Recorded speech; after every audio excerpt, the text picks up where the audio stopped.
మేడ్చల్ జిల్లా Keesara police station పరిధిలో అర్ధరాత్రి కారు బీభత్సం సృష్టించింది. అతివేగంగా వచ్చిన కారు కరెంటు స్తంభాన్ని ఢీకొట్టింది. ఈ ఘటనలో కారులో ప్రయాణిస్తున్న ఇద్దరికి స్వల్ప గాయాలయ్యాయి. రాంపల్లి చౌరస్తా నుంచి రాంపల్లి విలేజ్ వెళ్లే దారిలో ఆర్టీసీ కాలనీ సమీపంలో ఈ ఘటన చోటు చేసుకుంది. రంగారెడ్డి జిల్లా రాజేంద్ర నగర్ శివరాంపల్లిలో రన్నింగ్ కారులో అగ్ని ప్రమాదం చోటు చేసుకుంది. ఇన్నోవా కారు ముందు భాగంలో మంటలు చెలరేగాయి. డ్రైవర్ అప్రమత్తం కావడంతో ప్రాణాపాయం తప్పింది. క్షణాల్లో ఇన్నోవా కారు పూర్తిగా దగ్ధమైంది.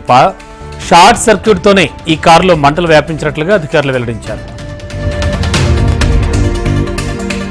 ఎల్బీ నగర్ నియోజకవర్గంలో కాంగ్రెస్లోకి ఇతర పార్టీల నుంచి జోరుగా చీరికలు చోటు చేసుకుంటున్నాయి.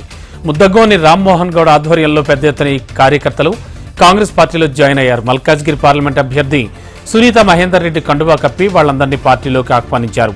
కాంగ్రెస్ పార్టీ ప్రవేశపెట్టిన 6 గ్యారంటీలే తమను ఎంపీగా గెలిపిస్తాయని ఆమె ధీమా వ్యక్తం చేశారు.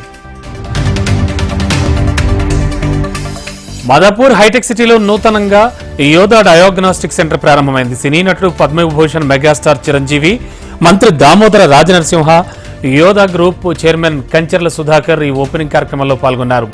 పేదలకు మధ్యతరగతి ప్రజలకు అందుబాటులో ఉండే విధంగా సేవలందించాలని చిరంజీవి సూచించారు.